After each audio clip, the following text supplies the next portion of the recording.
British Prime Minister was happy to see the rescue of 4 Israeli captives. Rishi Sunak said on Twitter that the rescue of 4 Israeli captives from the Nuseirat area, where the Israeli attacks killed at least 210 Palestinians and wounded 400, is a huge relief.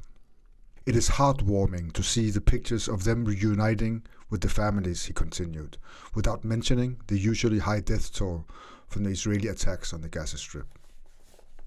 No condemnation from the Western politicians about the massacre this Saturday. On the contrary, the Western media and politicians have praised the so-called rescue of 4 Israeli settler hostages. The same in Denmark. Here instead, the media and the politicians have gone mad about some random guy that pushed the prime minister a little bit. He turned out to be Polish, like most of the people in the Israeli colonial government. But the 210 dead Palestinians, mostly women and children, that were killed in the Israeli raid, not a single word, like it has been for the last 8 months now. And the bloodshed has continued the whole weekend. The Israelis are stepping up their satanic extermination war on the Palestinian people. Welcome, Rabieh Salah. Thank you.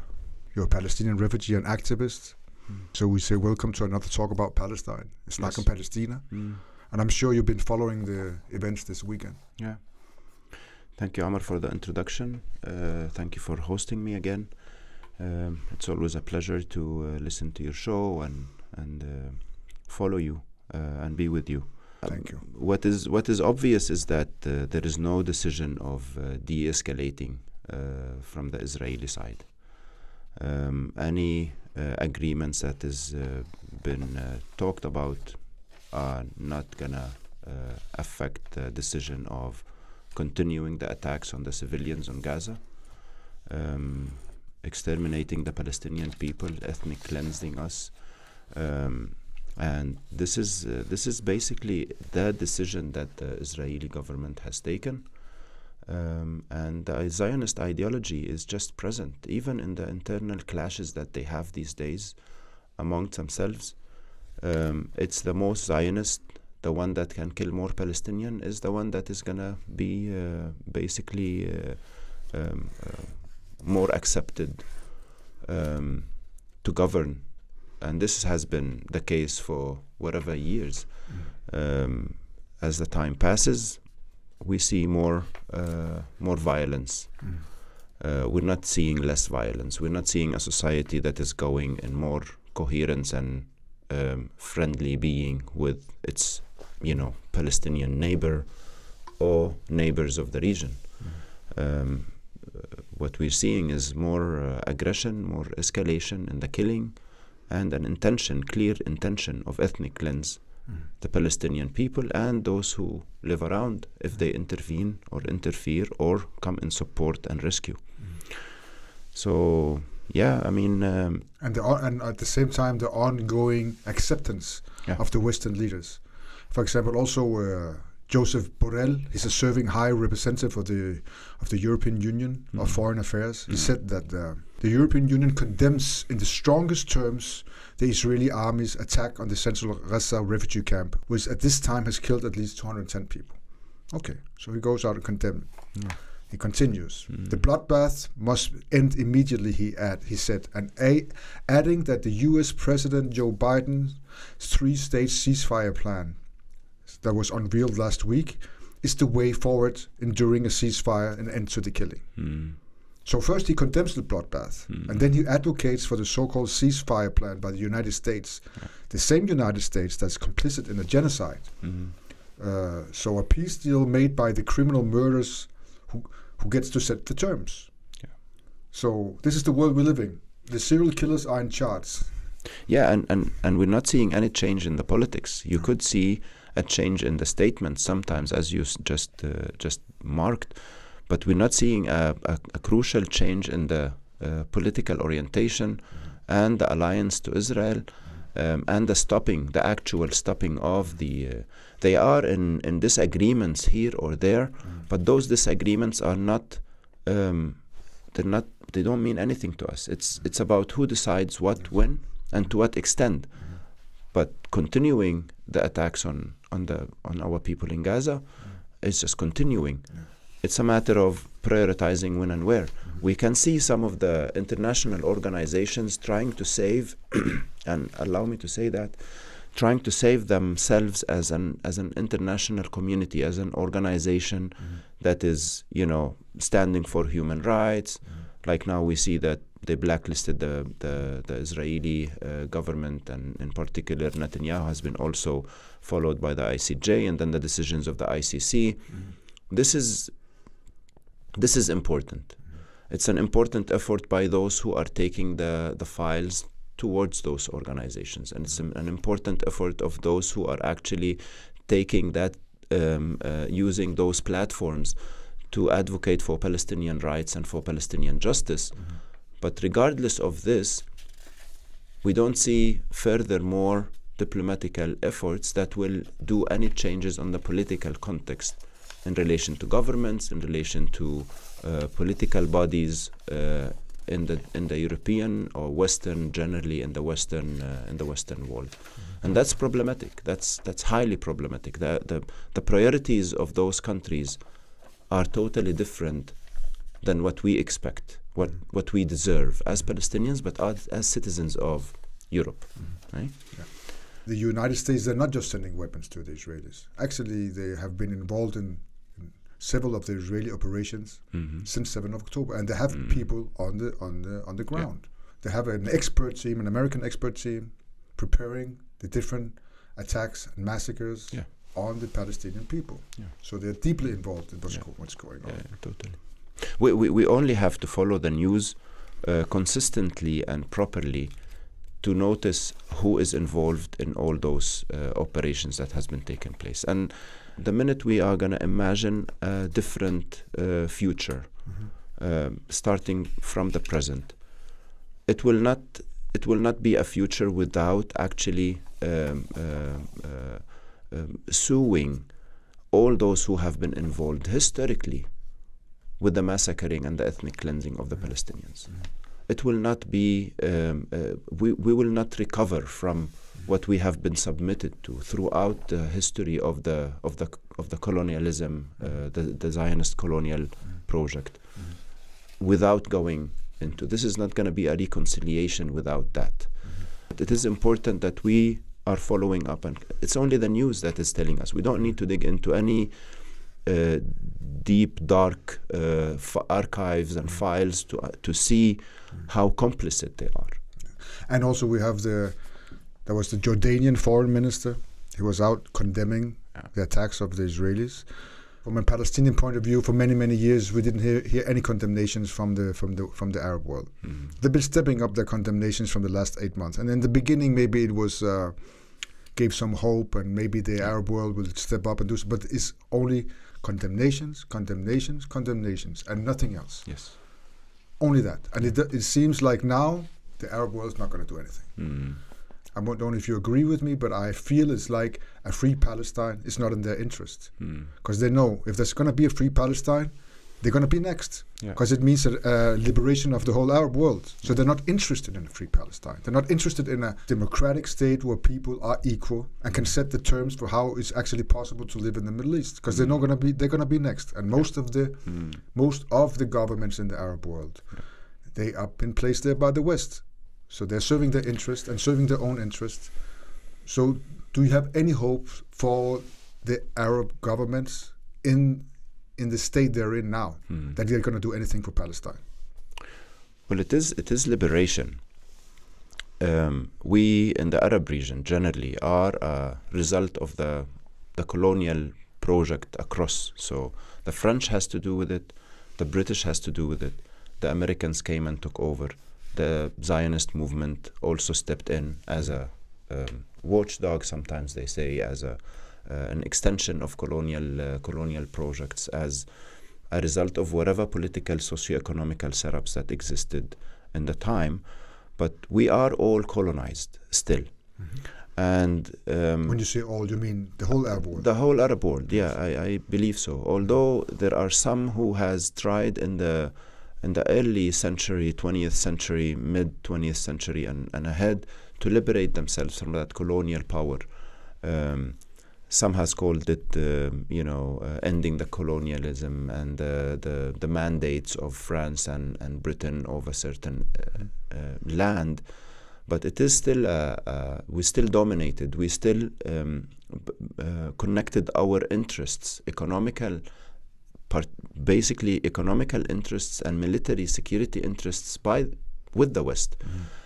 And as we are going in this, now saying liberating Palestine, I think we're also calling for liberation of all the Arab lands, and the peoples of the region, of the world, of the Arab region, are actually acknowledging this more and more. This is a new wave, let's say, that it has been like this in the 50s, moved all the way until the 70s. A new wave came in, and that's why the need of governments to have a political solution with the PLO back then to actually seize a little bit that movement that they had in their own countries, and they wanted what so-called stability for what so-called economical improvement, for what so-called social and cultural improvement and educational, but the result of it is not as such. We see difference in the Gulf countries. They still believe that they achieved a stability to improve economically, to improve culturally, and in the educational level, and on the socio-economical generally level. But they still connecting their interests directly with the West. Yeah, and it's a small chosen elite who sits on everything, who control everything. Exactly. Yeah. And even if we see a place like Emirates, where Dubai is, the Las Vegas of our region, but you still have an elitist group that is controlling and governing, and sadly enough, they still see their interest in allying with Israel. It's the whole narrative that we are fighting against, and we want to change. And therefore, it's so important that the more we resist, and when I say resist, I say by all means.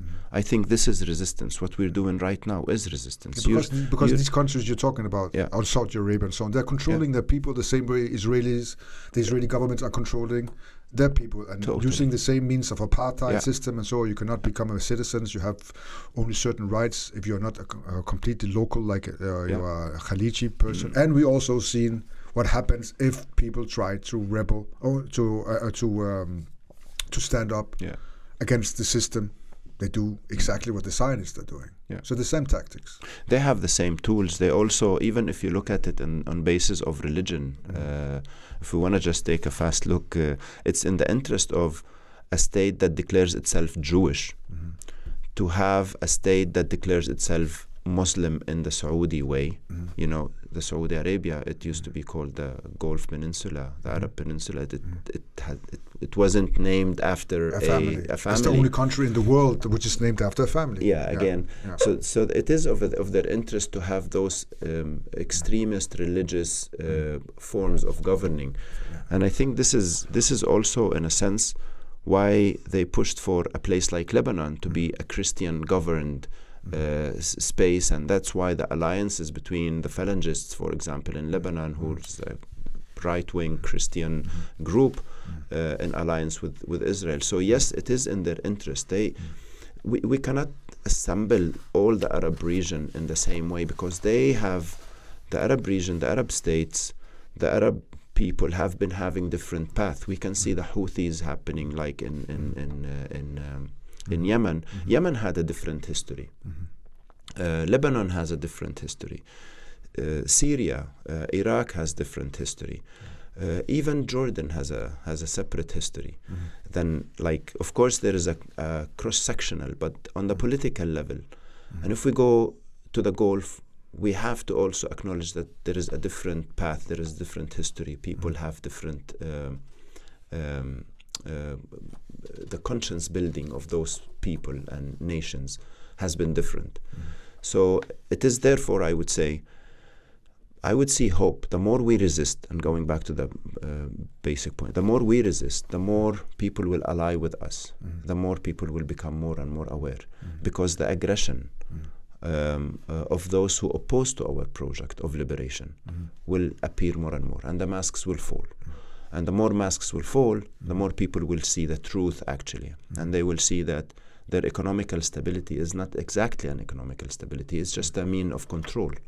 And I think this will come. Like here in Europe even, people now they start to realize, believe in even in Denmark, we thought that we were a democracy, a free country, so and so, but we are actually using the same means as the Israelis, because we are keeping the suppression, the killing outside our borders. Okay, the Israelis do it inside their borders, but we do the same. We kill, we suppress, and we colonize the same way the Israelis do, and then we call ourselves a democracy. Like the Israelis consider themselves to be a democracy. And I really believe that many Israelis, they do believe that they are a democracy and they are a free country, not considering what's happening to the Palestinians. And now in Denmark, people start to realize the same. We have a democracy here, we have a free country here, but it's happening on the back of the suppressed, which Denmark is participating in. The exactly same way. And this is why also they are so connected, the Israeli government, the European governments, the American governments, because they all do the same. They keep their freedom for their own, or they get like some kind of superficial idea of freedom and democracy, at the same time suppressing everybody else outside their borders. Well, what we're hearing is that they constantly repeat to our ears and in their statements that they share values with Israel. Yes. And when you see that there is a full ethnic cleansing project that has hands and feet, and that is actually deliberately using by all means ethnic cleansing, and directly engaged in killing people, assassinating on daily basis, using all the technology and knowledge, humanity, the knowledge of humanity that is accumulated across to suppress and to oppress people like that. And you keep on saying, I share with you the same values. This is crucial to look into. This is crucial to actually evaluate and ask yourself, which values are we exactly talking about? If those common values are happening in a place that we're not aware of, please tell us, where exactly is it happening, those common values that you're sharing? I think today, the values that we hear a lot from the people of Denmark, that people of Denmark share, I think they share more of people in Gaza, the Palestinians in Gaza, more than they share it with the Israeli side. I think the people need to, and I know that when you see that in the demonstrations and how many people come out to the streets and how some people in the media context are trying to introduce a different narrative, then you say, also some politicians, grassroots, at least on the grassroots level. So I think there is where we need to look into as well. We're required not to be only critical and see the negative, the negative sides. We also need to see what's going on around and open up a little bit. This is a space, and we had we had one live talk, and my point of view was we dialogue with those who we believe are like us, and they share the same values like us. And the same values lead us to same political demands, or same demands. Whether you want to classify the demands as political or humanitarian, what's going on today, if you ask for ceasefire, you're asking for a political demand. This is not a humanitarian. Yes. Because you're actually confronting a political will. Yes. If you're asking for more humanitarian aid and more humanitarian access, this is a political demand. 100%. So we have to be clear with those demands. So when someone does those demands and people come out to the street, I think they are also building their political conscience. And hopefully we do some more. We have the obligation to keep on doing some more. You are a Palestinian refugee from Lebanon. Yes. So you grew up in a Palestinian refugee camp in Lebanon. Yeah.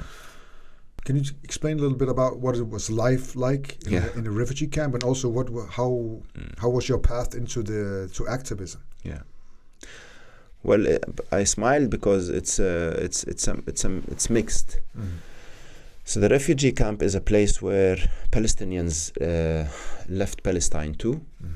It was, on many cases, organized by the governments that received us or the countries that received us, in this case, Lebanon. So they decided this is the place where you can stay, and this is how you can stay in it. You can stay in tents for the time being because this is temporary. And the first ones who came there, my parents in this case, my grandparents, they had a tough life, and they were actually in Lebanon. Sadly enough, the president was back then a right-wing president, and he decided to deal with the Palestinians as a security matter. So those people who left Palestine did not leave without a fight.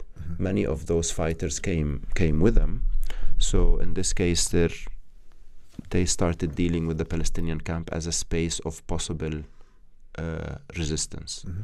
So it was sieged. So from day one, Palestinians came, they walked, arrived to a spot where they were addressed to and asked to stay there.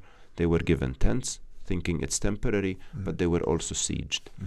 They were limited movement. They were not allowed to exchange from one place to the next. This is the context where the camp grew.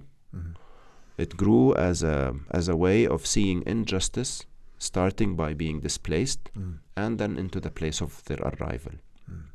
And this will accumulate later on in the history of the Palestinians in Lebanon, because then you will see that the Palestinians in Lebanon, they allied with the left who was opposing to the right in Lebanon.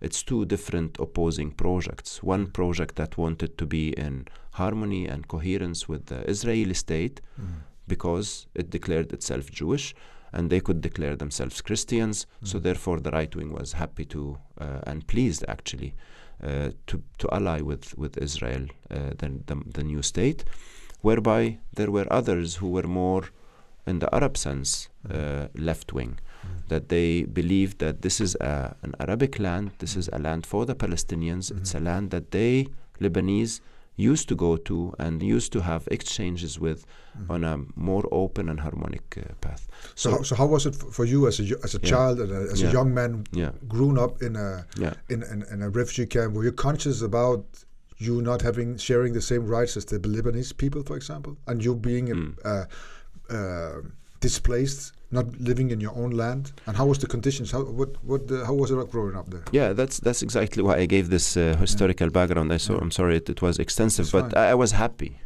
I was happy because we got to the point by the age of I was born in 76. So in 76 there were several levels of war. The Palestinians were also changing I was happy to be in the camp. It was challenging to be outside the camp. So this separation was pretty tough. My parents were able to move to the cities, so they moved to Beirut.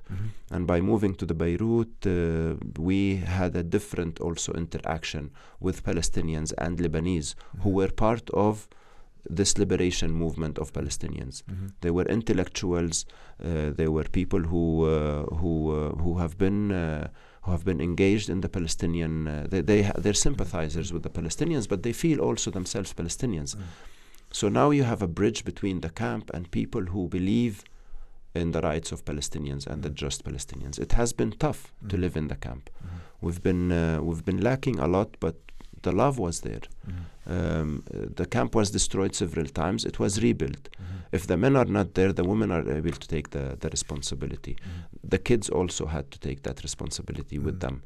So it has been a society that can take care of each other and itself, and it's very protective. And it wasn't always like we see today. It wasn't as crowded as it is today, and the schooling was even better back then than it is today. They say it's due to crowded, but the crowdness is also a politics. So the camps are a crucial place for the Palestinians, because it is a political symbol as well. It is where we see each other as a collective, build our identity as a collective.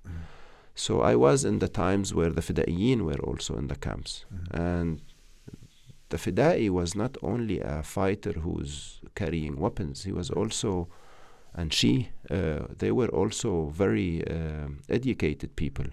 And their education not necessarily came from schools. Can you explain the listeners what Fidaiyin is, just to for the people who don't know? Yeah, the Fidaiyin are the fighters. They basically, Fidai is a person who sacrificed themselves for the sake of others.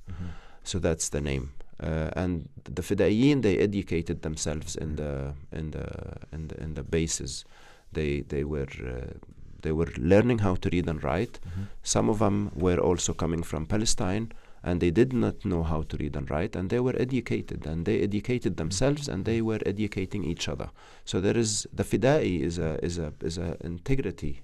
Basically, when you say Fidaiyin, you're speaking about a person who self-made, who fights for the right of others, who sacrifices himself or herself for the sake of others, and it is where they learn what is justice and equality is all about, because those are kind of the spaces that you interact with the understanding of equality. And they come with this into the camp as well.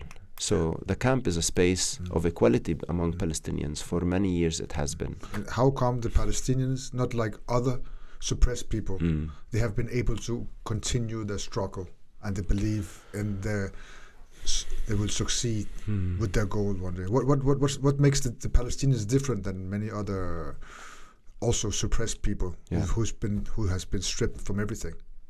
I think just to create a connection and a line of connection, maybe it's because there have been others before us who fought for their rights. Yes. And the first people who got engaged in the liberation movement, this modern liberation movement, post-48, maybe they have acknowledged that. So they didn't see themselves as separate from that line of liberation and struggle. So many has went back to read the experience of oppressed people like in Cuba or elsewhere in Latin America. And they also looked at the struggle of the black Americans in the United States.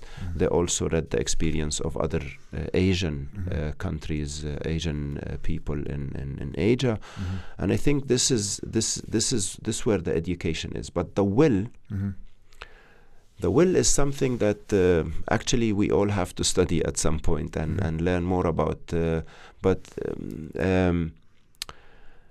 I think the wrong conception of the Zionist movement is that those people are just, passing buyers as they introduce it to the world. It's a land for people, for a people without a land.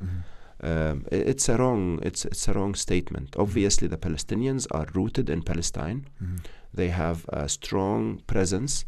We have built our socioeconomy very well across centuries. We have a common identity. We have a national identity. And that is the word also I'm looking for, sumud, yani. Yeah. But there is sumud is our tool as well in that sense. But there is an identity that was in formation, and there has been a struggle also, a confrontation with previous intents to eliminate our Arabic identity. So we as Arabs, Palestinians, regardless of religion, when I say Arabs, I'm putting under it all the religion that existed in Palestine and all the ideologies, because the Communist Party existed in Palestine before 48. So we have rooted ideologies and religions that existed in this place, and they were struggling, and they have a national identity that is the Palestinian. And the Palestinian is not just tribal people who are passing by. And that was the mistake of the Zionist movement.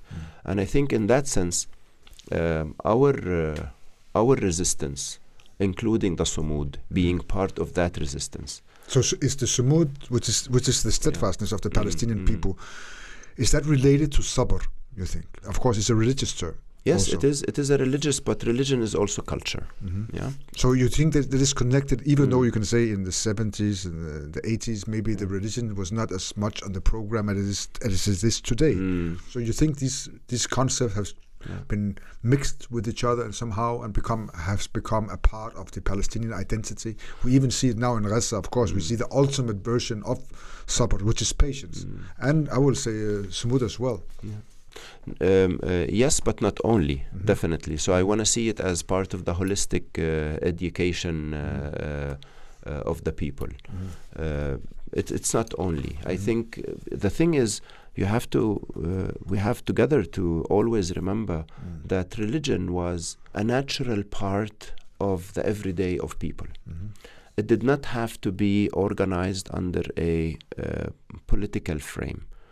It did not have to be organized under a religious umbrella. So it was all over the place. It is the culture of people. It is their habits and their values and their morals. The language. The language, of course. It's all combined, working together in harmony.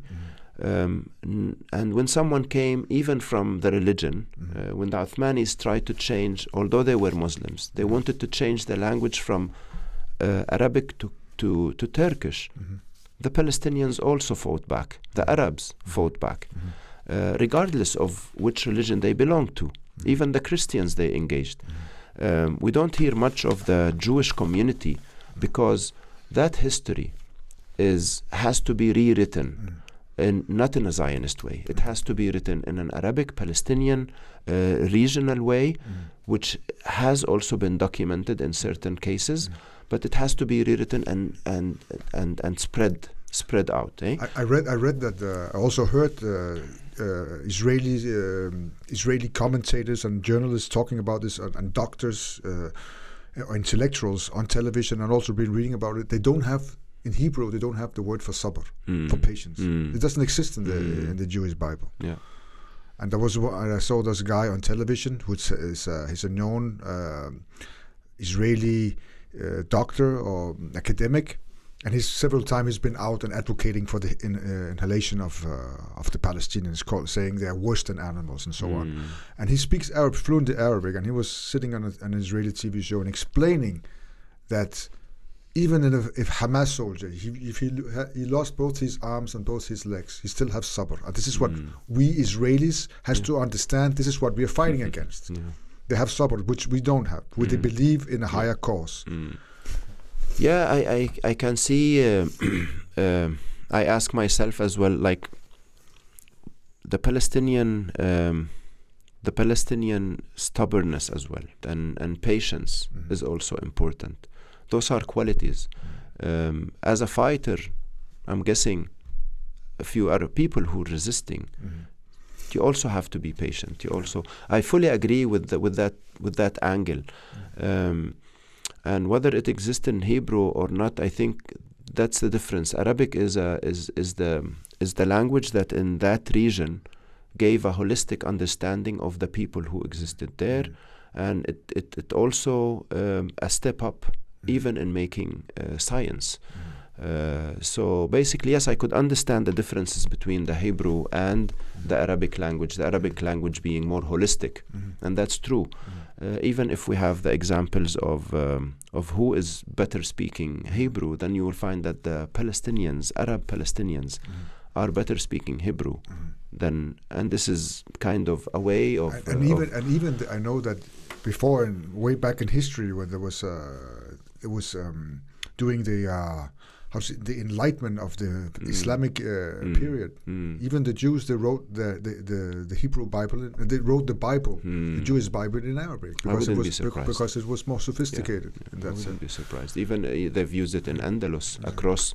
Actually, they find it a more complete language to use at all levels, including science, including literature, including as a spoken language. That was the time we did things together, and could, we're living side by side in peace, Anyways, the situation in Lebanon right now, is there any resistance, Palestinian resistance in Lebanon? What is this situation right now, or do you think there is some kind of cooperation with Hezbollah? To start with, from the first days, we had Palestinian martyrs who yes, are taking part of the resistance. Okay.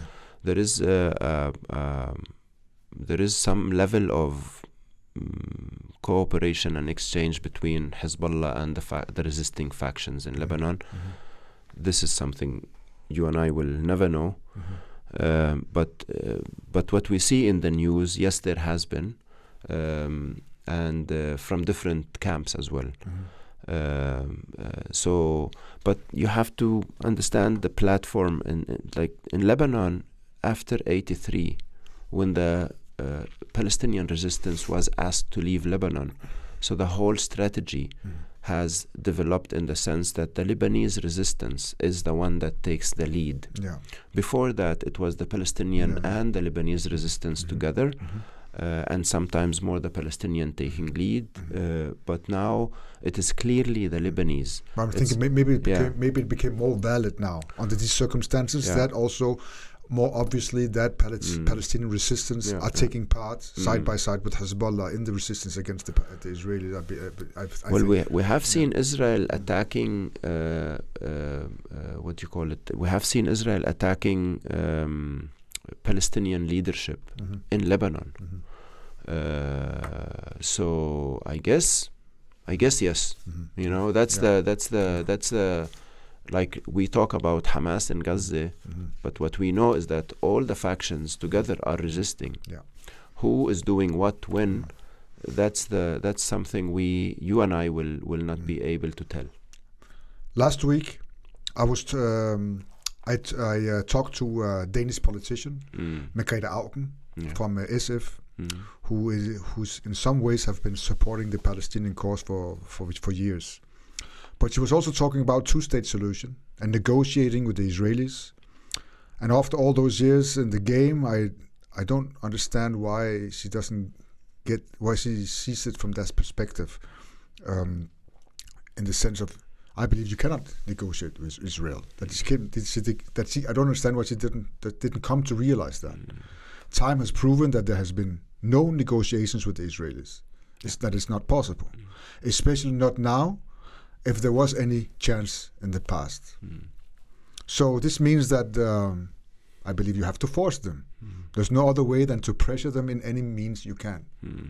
And financially, culturally, politically, even with military force.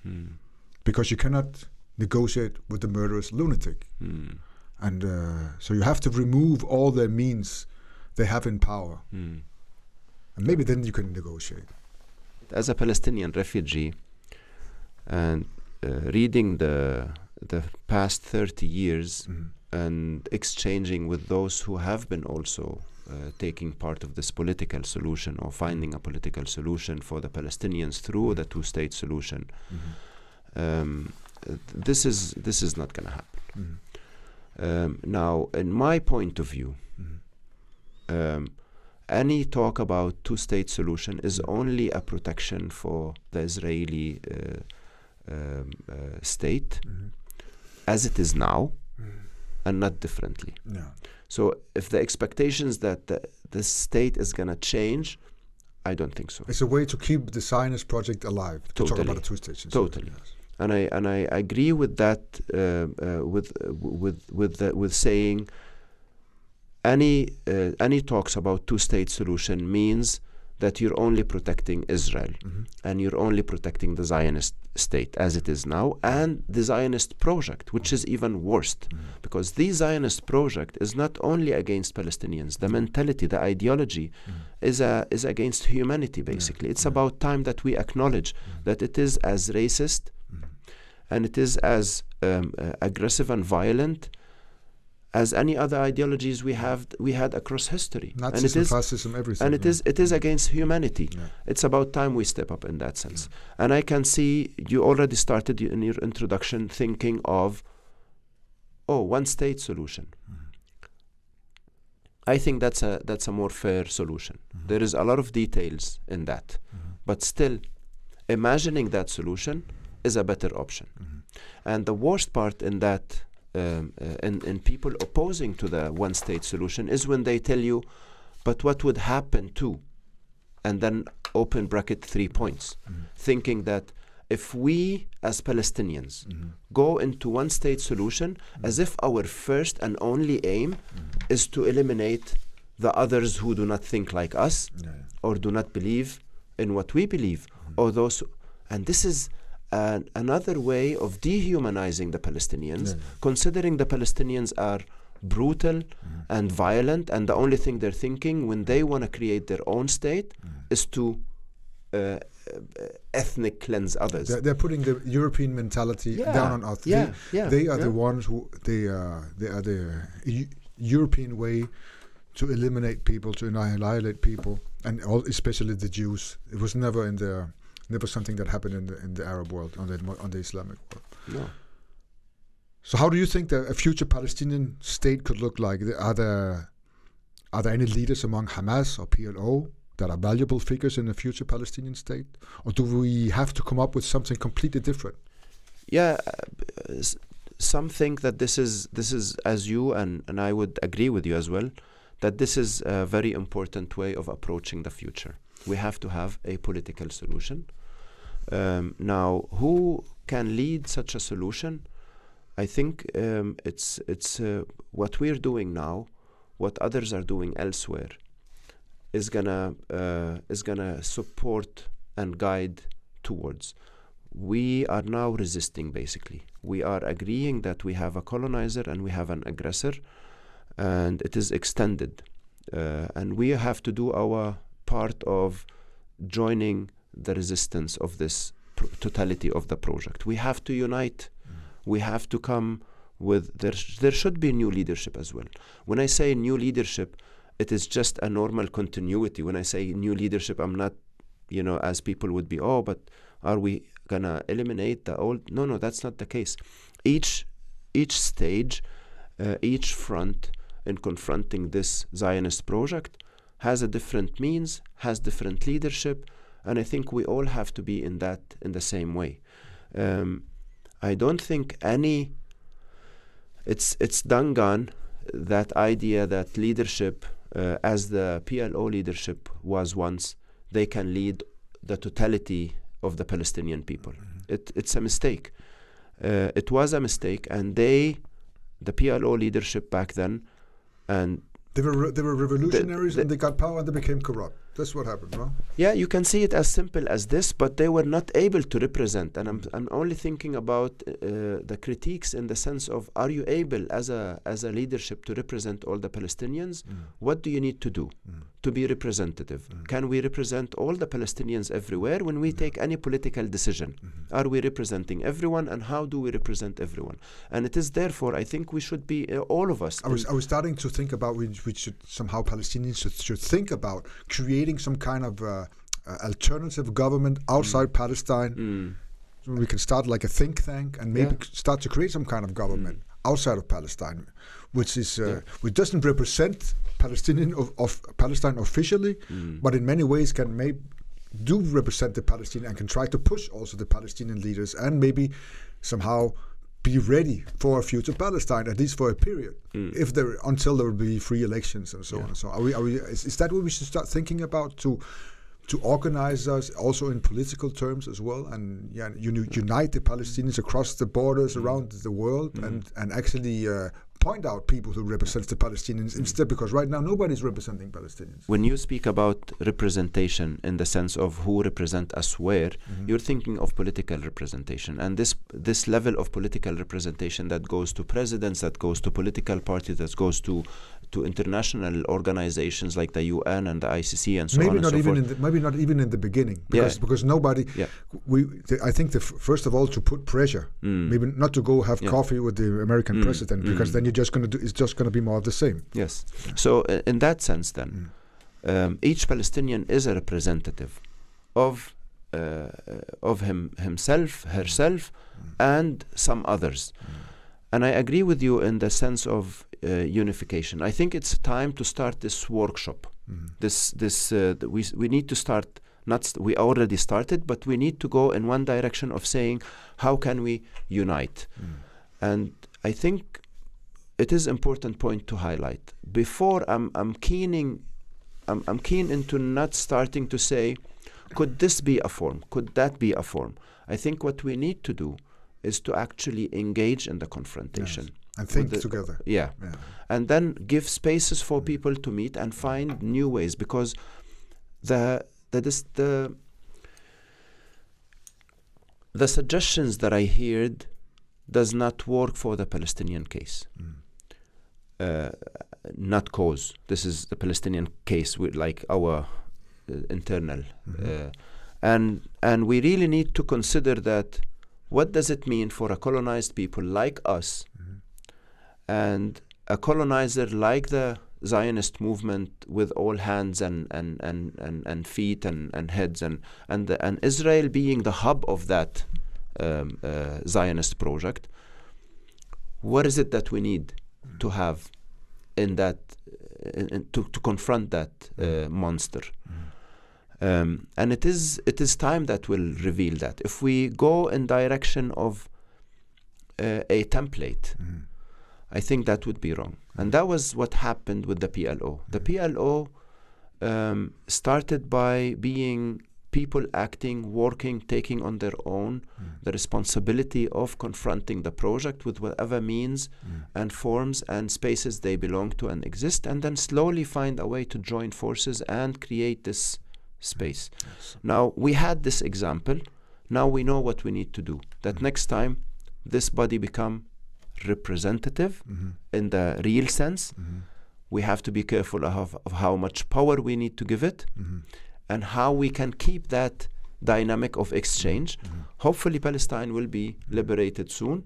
Then this can be a form of governing in Palestine. We need to keep ourselves ready. We might be surprised how quick it can go. I want to meet up with you in Palestine and be 100%, be very sure that we're on good terms and we understand where are we heading together.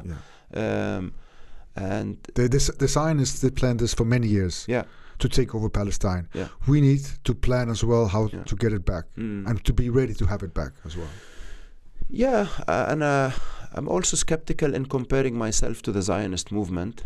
The Zionist movement was established in a total different space where ideologies were interacting differently at their time, and then they used tools that are strictly colonial and abused of the liberation. No comparison. I think they were planning in stealing. We were planning in liberation. They even abused of liberation for ways of doing to their narrative, and that was wrong. But we have the truth on our side, and the right on our side. This is the difference. They had to create lies and propaganda the whole way, and to convince. They succeeded in convincing the world. They did a good job. But we have the truth on our side, and the truth is out there. It's free, so for everybody to see. Yes. It was great having you here today, and I'm sure we can talk again another time. There's much more to talk about. Yes. So hopefully, thank you so much for the invitation. Of course, another time, inshallah.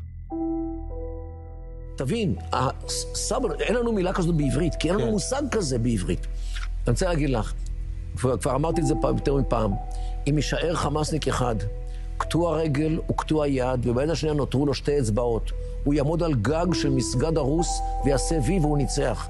למה? כי הילדים שלו ימשיכו, והנכדים שלו ימשיכו. כי הוא נשאר, הוא שרד, ולכן זה תמימות הניצחון. צריך להבין פה, זה ראש אחר. أنا لا أسويهم بالحيوانات لأن هذا تحقير للحيوانات. هذا رأيك دكتور مردخاي؟ نعم هذا رأيي. نحن ننظر إلى البشر على أنهم بشر جميعا. شكرا دكتور مردخاي جيتار، الباحث في جامعة بار إيلان، كنت معنا من تل أبيب.